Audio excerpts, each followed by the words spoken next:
આપણે મંદિરમાં જઈએ, સેવામાં જઈએ, સત્સંગમાં જઈએ, કથામાં જઈએ, પણ આપણું મન ક્યાં ભટકે છે? બોલો, અત્યારે તમે બેઠા છો તો કથામાં કહેવાય શું? કથામાં ગયા હતા. પણ અહીંયા બેઠા બેઠા કથા કેવી સાંભળી, કેટલી સાંભળી, એ તો તમે જ જાણો ને. બેઠા છો અહીંયા, શરીર અહીંયા છે આપણું, પણ તમારું મન ક્યાં ભટકે છે? બોલો, કોકનું બજારમાં જતું હશે, એ કથા પતે એટલે ઊભી થવું, બજારમાં જવું, શાકભાજી લઈ આવું, ઘેર જઈને શાક સમારું, શાક વઘારું.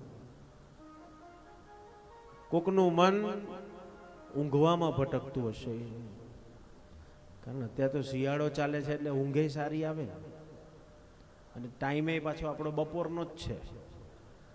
એ જમીન સીધા ઘરનું કામ પરવારીને કથામાં આયા હઈએ, ને આયા પછી બેસતા તો બેસી જઈએ, પણ પછી આંખો કેવી ઘેનાય છે. 5-10 મિનિટનું ઝોકું તો ખાઈ લીધું હશે આપણે.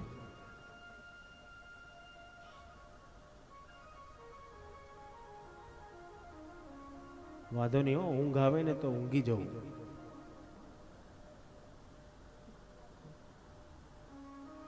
ઊંઘ કેમ આવે? ઊંઘ ક્યારે આવે? મનને શીતળતાનો અનુભવ થાય તો જ ઊંઘ આવે, નહીં તો ઊંઘ ના આવે. મનને શીતળતાનો અનુભવ થાય. અહીંયા પલંગ નથી, અહીંયા ગાડલું નથી, અહીંયા ઉશીકું નથી, છતાંય આપણને 5-10 મિનિટ એવું ઘસઘસાટ ઊંઘ આવી જાય. સાયન્સની ભાષામાં કહીએ તો પાવર નેપ. 5-10 મિનિટ એવું ઝોકું ખાઈ લઈએ કે આખા પાછા ફ્રેશ થઈ જાય. અહીંયા આ કશી જ વ્યવસ્થા નથી, છતાંય ઊંઘ આવે છે. એનું પ્રમાણ છે કે અહીંયા તમારા મનને શીતળતાનો અનુભવ થાય છે, મનને અહીંયા શાંતિનો અનુભવ થાય છે, માટે ઊંઘ આવે છે.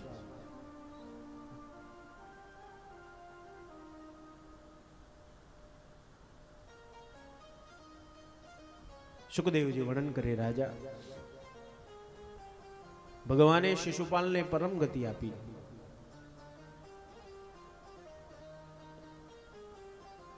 દસમા સ્કંદની અંતિમ કથા સુદામા ચરિત્ર. સુદામો, દામોદરનો સુંદર મિત્ર એટલે સુદામો.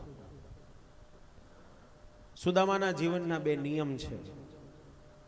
આપણે એ નિયમો ઘણા બધા લઈએ છીએ, પણ કોઈ દાડો એને અનુસરણ કરવાનું મન થતું નથી. પ્રત્યેકના જીવનમાં નિયમ હોવા જોઈએ. ભલે તમને જે અનુકૂળ આવે એ નિયમ રાખો, નિયમ હોવો જોઈએ. ભલે નાનો તો નાનો, મોટો તો મોટો, જે તમને અનુકૂળ આવે, પણ નિયમ એવો રાખો કે રોજ એ નિયમનું અનુસરણ કરી શકીએ. બને તો ઘરમાંથી બહાર નીકળતા પહેલા એ ભગવાનની સેવા કરીને જાઓ. સેવા ન થાય તો વાંધો નહીં, એકાદ પાઠ કરીને જાઓ. પાઠ ન થાય તોય વાંધો નહીં, એકાદી માળા કરીને જાઓ. માળા ન થાય તોય વાંધો નહીં, એ ભગવાનને દંડવત પ્રણામ કરીને ઘરમાંથી બહાર નીકળો. દંડવત પ્રણામ પણ ન થાય તોય વાંધો નહીં, ભગવાન બહુ ઉદાર છે,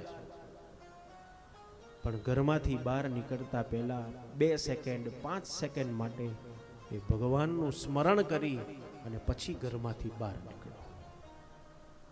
આટલું તો આપણે બધા કરી શકીએ છીએ.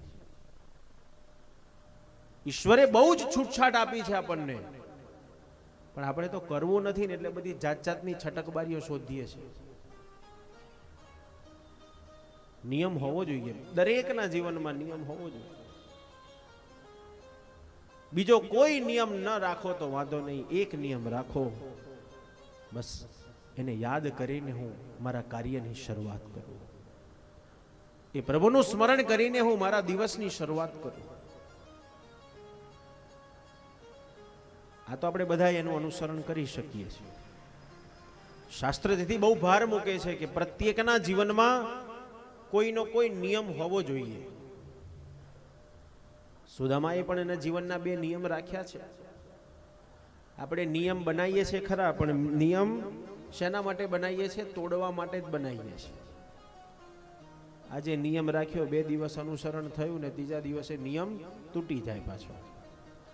અને નિયમ તૂટી જાય તો પાછો દુખે ના થાય. ભલે કઈ નહીં, ચલો એ નહીં ને બીજું, બીજા નહીં ને ત્રીજું.